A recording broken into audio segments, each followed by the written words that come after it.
and thanks for joining us on Chicago Tonight. I'm Brandis Friedman. Here's what we're looking at. This contract is about transformation, and it will cost money. Chicago Teachers Union President Stacy Davis-Gates talks new union contract negotiations. Your alderperson works with their 49 colleagues to set policy on big citywide issues like safety. And what does an alderperson do? WTTW News explains. I love you. And Chicago's queer country music is taking over the local music scene this Pride Month. And now to some of today's top stories.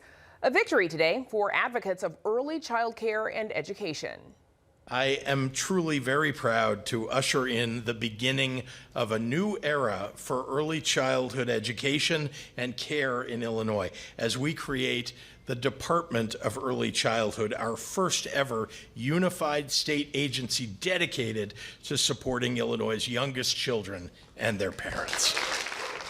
The new department will consolidate early childhood programs currently operated by 3 different state agencies, placing them all under this new one. The plan will be fully implemented in 2026. 13 families living with HIV will have a new home in the Englewood neighborhood with help from Chicago House and Social Service Agency. Chicago House extended a lifeline to me and my children. They provided not just an apartment, but comprehensive wraparound services that allowed me to regain my independence and rebuild my life. Standing here today as the Director of Residential Housing, I am living proof. Thank you.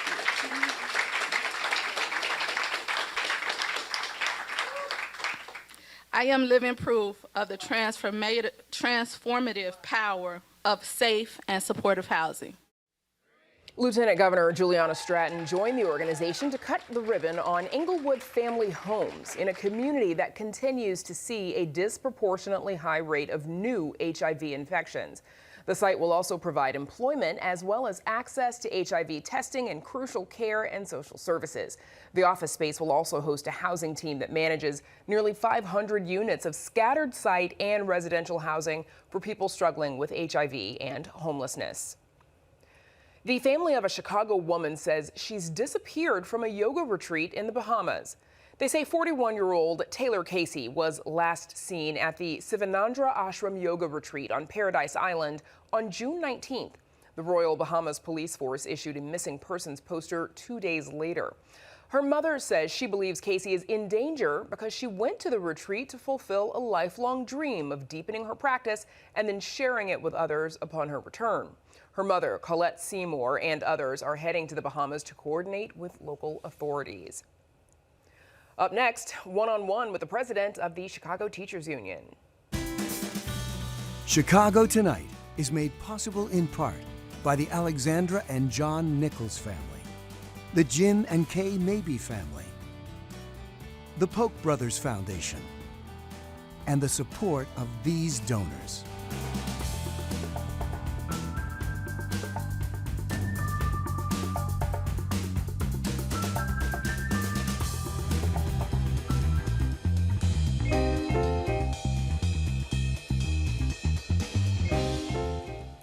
The current contract for Chicago Public School teachers expires in just 5 days. The Chicago Teachers Union wants raises in the new contract, along with advances on other issues from homelessness to climate change. But those demands are being made as the district faces a nearly $400 million deficit for the coming year, and apparently little appetite in Springfield to find more money for Chicago schools. Joining us now to tell us more about the status of negotiations is Stacy Davis-Gates, of course, president of the Chicago Teachers Union. Welcome back, Stacy. Thank you for having me. So, current teachers contract, as we said, it expires in just a few days. Typically, you all are probably a bit farther along in the process by now before we get to that expiration date. But how would you say things are going so far, and what can we expect this time around? Because we all recall what happened last contract negotiation. Right. So what I would say is that we would be further along in trying to move the district to a place of negotiation.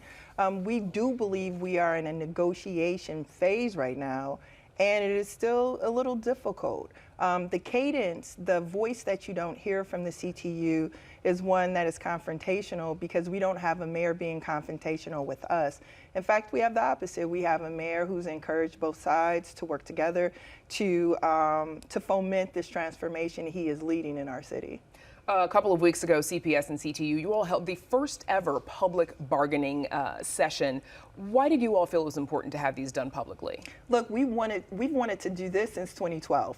This has been a battle cry of our union since Karen Lewis was the president of our union. Then again, when Jesse Sharkey led us.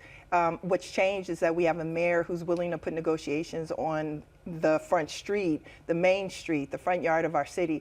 What that means is that Chicagoans get an opportunity to engage with the actual collective bargaining process. And what you see and hear in that actual open bargaining is what it feels like in negotiations always.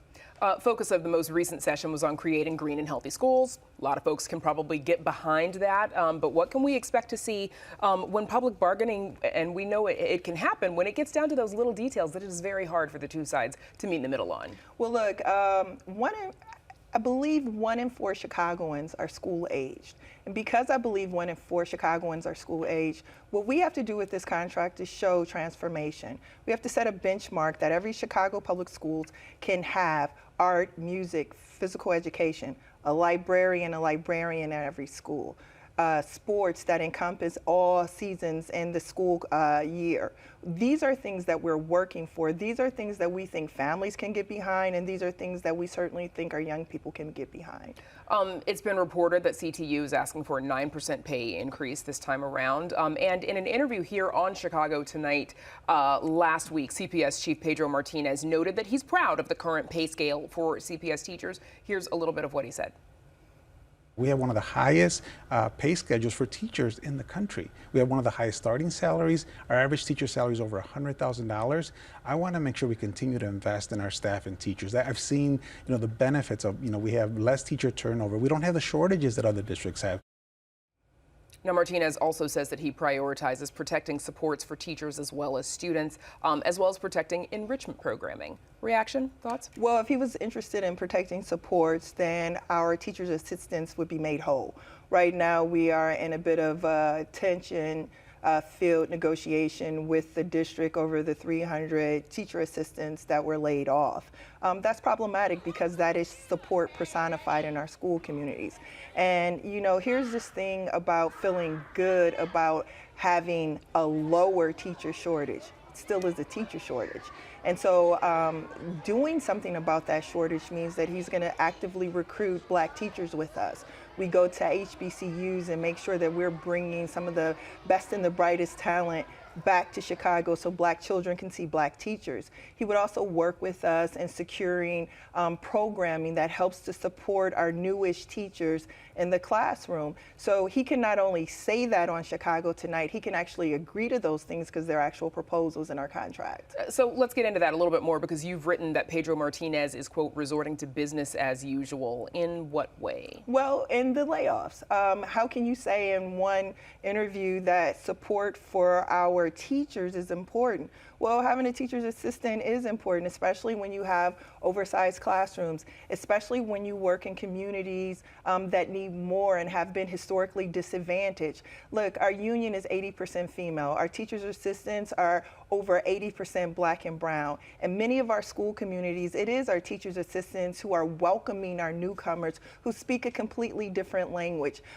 We need them as anchors into our school communities, and that means that they are supportive, and that means that he should make sure that they're there this upcoming school year. Are those people who are laid off, the TAs and or teachers, are they not able to be rehired at some of the district hiring fairs and positioned at different schools or hired at different schools? Well, that's the thing about transformation, and that's the thing about the moment we're in right now, Brandis, is that business as usual is to disrupt the school community, send people in different places and hope that they resettle sometime in September. What we want is stability from year to year to year. We want to build a legacy of success and stability. Take out the variability that you have in communities south of Roosevelt. Make sure that we are enriching all of our school communities in ways in which there's stability, there's a benchmark of what all families can expect to have at any Chicago public school.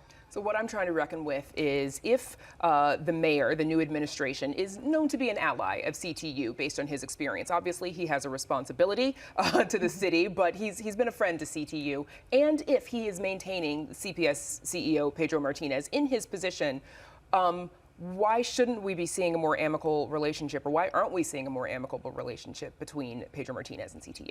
Well, look, I don't know how you define amicable. What I'm saying is that this district is going to be challenged to do differently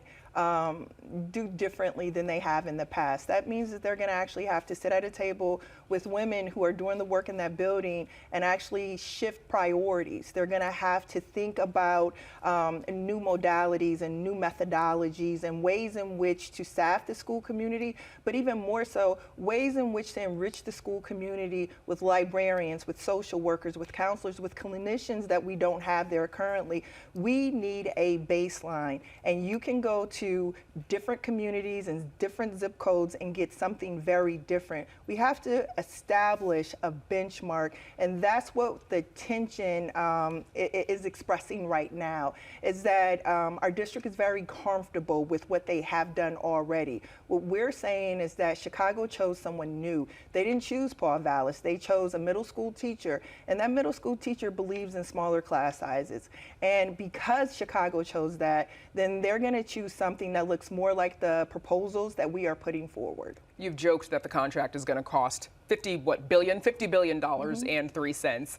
You and your members, of course, have lobbied Springfield lawmakers to fully fund Chicago public schools. We know that they've created a ramp for the evidence-based funding formula, and we're not there yet. We're not at the top of that ramp yet. But it sounds like there's probably not that much support right now in Springfield for giving Chicago public schools more money.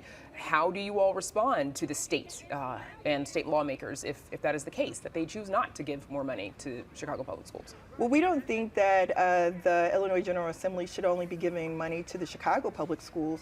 Listen, this budget crunch that school districts are going to feel across the state is not going to just be in Chicago. So what our state legislators and our governor have to come to terms with is this idea of figuring out how to make all ends meet at the same time fomenting transformation in the largest school district in the largest city and the economic engine of the state of Illinois. They have a duty to make sure that our schools are fully funded and that our students are getting exactly what they deserve. Almost out of time, but I want to ask, of course, Chicago's first ever school board elections happening in November. 47 candidates vying for 10 seats. How is CTU supporting these elections? Are you providing money to any candidates, foot soldiers? Are you supporting any individual candidates out loud? Well, you know, our process is well known throughout Chicago, and our members are in the middle of that process right now. So those details are forthcoming, but I can tell you what our members are. They are very excited at the opportunity to vote for their neighbors. They're very excited to work with the people who are in the same communities as they reside, and to knock on doors and to talk to people about what our students deserve. They deserve a fully funded education. They deserve joy in their school day. They deserve school communities that are safe and protective to everyone. And so we're very excited about the democracy that Chicago is going to experience in November. All right, we look forward to having you back again to talk about this contract as it comes together, Stacy, and of course later on when that board is implemented. Stacy Davis Gates, thanks for joining us. Thank you. Yesterday, former Chicago Alderman Ed Burke was sentenced to 2 years in prison and fined $2 million after being convicted on corruption charges. He joins dozens of previous alderpeople who've also ended up in prison. Certainly not all alderpeople are crooks, but just what does an alderperson do? Heather Sharon tells us in the latest edition of WTTW News Explains. Every 4 years, residents of Chicago's 50 wards pick their representatives on the city council, officially known as alderpeople. They earn between $115,000 and $150,000 a year. Not too shabby for a job that comes with instant fame and allows for nearly unlimited side hustles. But what exactly does an alderperson do? Their official job can be divided into 2 big buckets: citywide duties and ward services. Your alderperson works with their 49 colleagues to set policy on big citywide issues like public safety, housing, and transportation. They also decide whether to raise or lower taxes and how to spend those bucks by passing a budget, which they negotiate with the mayor, who isn't a member of the city council but presides over its meetings. The mayor gets to pick who serves as chairs of the city council's nearly 24 committees. Those alderpeople have some real power and get to decide which ordinances and resolutions get a piece of the City Hall spotlight and stand a chance of becoming law. Life outside City Hall can be much less glamorous. Alderpeople are in charge of providing direct city services to the nearly 50,000 people in their ward. That's about the population of a well-sized suburb. And unfortunately for them, those 50,000 Chicagoans want that pothole filled now, and a new garbage cart now. And they want that tree in the parkway trimmed, you guessed it, now. But in return for dealing with the nitty-gritty details of city government, alderpeople are free to function like mini-mayors of their small part of the city under a decades-old tradition known as aldermanic prerogative. Fueled by the deference of the other members of the city council, each alderperson gets to decide much of what should and should not happen in their ward. That means if, for example, you want to open a unique, super niche specialty cafe, you best get the local alderperson on board before you slap the first coat of paint on the walls. While many alderpeople are dedicated public servants, more than a few have let that nearly unchecked power go to their heads and ended up becoming the mini-mayor of a much smaller piece of real estate, a prison cell. And if you think it's hard to get that pothole filled with your alderperson busy serving the community, you'll find that it's a lot harder when they're serving time.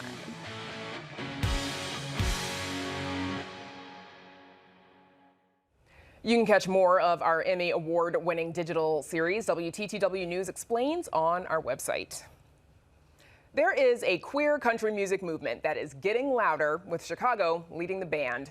The cowboy boot-wearing, southern drawl-having, lasso swinging genre has big roots in the Windy City, and this Pride Month is proving it also has a deep connection with the LGBTQ+ community.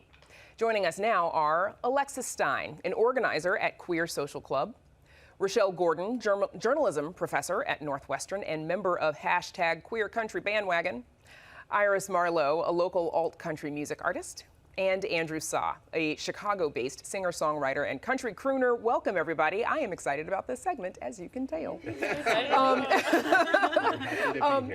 Alexis, let's start with you, please. So you're the founder of Queer Social Club. You help organize Swappin' Boots. Yes. It is a popular two-step night for Chicago's LGBTQ+ community. What is it and how did it start? So Swappin' Boots, it's pretty much the same every time. People come. They have a little hour-long lesson, two-step lesson with Billingsley and Earp, who are amazing musicians themselves. And then we get the band going, and there's covers of country songs, and then, yeah, people start dancing. Actually, Andrew and Rochelle have both been performers. And yeah, it got started when Local Universe and I decided that we wanted to collaborate, and we had a conversation. Two-step came up as an event possibility, and I was like, hell yeah, let's do it. Let's do it. And so you mentioned Rochelle, your band, Queer Country Bandwagon. It has played at Swappin' Boots. Why do you think an event like this is so popular in a city like Chicago? Well, one thing that I have discovered is that there are a lot of queer folks in Chicago who grew up in a place where country music was all around them, and they don't necessarily mind the sound of it, or even like the sound of it. They just don't like the slice that gets played on country radio. When I've been talking about this band, starting this band for about a year to other LGBTQ people, and it is amazing how many times when I said I was working on that project, the response was, F yeah, not just yeah. And I think, you know, this is a great city, tolerant city, inclusive city to live in, and this is a really fun event where you can hang with other people that you feel comfortable with. And I can tell you, as someone who's played on stage and looked down, it is so delightful to see all these, every flavor of human being you can imagine dancing with every other flavor of human being on the dance floor. It's so much fun. It's a moment. Andrew's like, say more. So you've toured across the country in many queer country spaces. What have you learned about the draw that queer folks have to country music? The draw. Well, the one thing that I would remark on is that I've been surprised everywhere I've gone there is a draw, and a large draw. Sold out shows wherever I've been, and it isn't sold out because my name's on the bill. It's sold out because queer country is on the bill. I have a couple of ideas as to why, and Rochelle kind of spoke on it. I think that, you know, gender roles are such a big part of country music and its history that queer people, we like to mess with that. And it may be one of the final, yeah, it might be one of the final frontiers to do so in the music world. So country music, it doesn't always have the best reputation, as Rochelle said, when it comes to diversity and inclusion, at least in the mainstream. It's typically dominated by cisgender, heterosexual white men. Last year, we saw how Jason Aldean's Try That in a Small Town caused a bunch of controversy. Yep, turned up your nose to that one. Because some people called it out for its, you know, as nationalist rhetoric. Iris, you know, how do you reconcile your love for a genre that hasn't always been accepting of your identity? That's a great question. So I grew up in a small town, less than 1,000 people, and growing up, there was a lot of misunderstandings of different walks of life because there was no representation. So it means so much to me to be a part of something that has twisted that narrative, because there is a lot of negative stereotypes of country music if you're looking for it, but there's a huge variety of people that are bringing new narratives to the front and bringing new sounds and making a space available for people who didn't feel like they belonged before. So yeah, it is really special to be from a small town that has that message into a big city where that's not really, people don't like that message at all. And we can make new ones and make people feel welcomed. Can I talk about Please how do. I discovered that this space even exists? Because I became a fan of Andrew's several years ago, and I noticed that there was this thing called the Cosmic Country Show, and I came quickly to realize that cosmic equals queer. And initially I thought that, you know, queer country music was just an Andrew thing. And then I discovered there's this huge community that revolves around Andrew that also is in this space. And I thought, oh, it's just a Chicago thing. Nope. And then I discovered, no, actually, you know, I mean, literally, I searched for hashtag queer country on Instagram and found this amazing deep dive of stuff. And there are so many artists in this space that are making great music who are gender or sexuality non-conforming, and they're making great music, not usually dealing with the same subject matter that country radio deals with. Well, and I want to hear some of that music because, Andrew, we know you're a crooner, a throwback to some of the earlier classic country sounds like Patsy Cline, Loretta Lynn. So here is a clip of you covering Linda Ronstadt's Blue Bayou. Where those fishing boats with their sails afloat, if I could only see that familiar sunrise through sleepy eyes, how happy I'd be. We talked about sort of disrupting the genre. How would you say your artistry does that, subverts the norms? What queer art doesn't subvert the norms? Well, there it is. I would say how I try is to, I encourage people to cry. Well, and doesn't country music do that a little bit? Absolutely. But I especially focus on men. Cry in a queer way. That's what you're into. You're right. No, I hope that answers your question. I think it does. I think it does. Iris, similar question to you. How do you, and because we're almost out of time and I want to get two more in, but how do you hope to contribute to sort of this cultural shift that we're seeing with other, with other artists as well, like Brandi Carlile and others? So I like to mix my love of horror films and kind of like scary movies and things like that, which queer people love. Horror and scary movies, and I want to intertwine that with part of my history and my past, and that's country music. So that's also queerness as well. So that's mixing all that together in my own kind of version of what country music is to me. It's all happening. It's all happening right here. Alexis, I'm going to let you get us out of here. We've got a few seconds left, but you created Queer Social Club because you saw a need for a queer community in Chicago following the pandemic. What's next?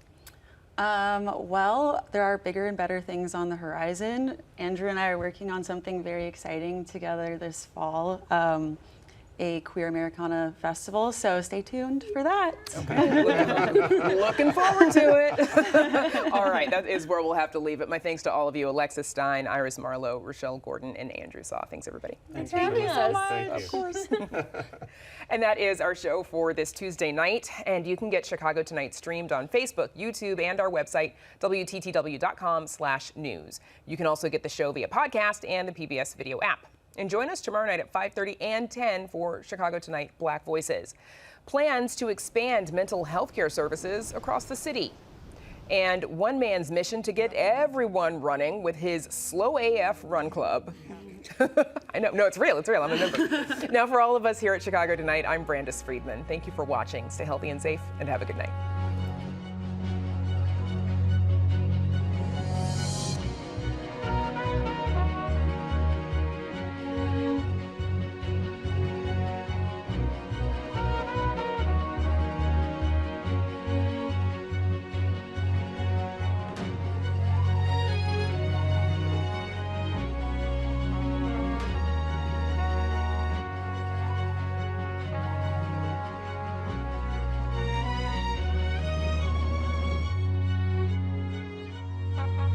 Closed captioning is made possible by Robert A. Clifford and Clifford Law Offices, which is proud to honor founder and senior partner Robert Clifford, who has been named in Forbes' 2024 list of America's top 200 lawyers.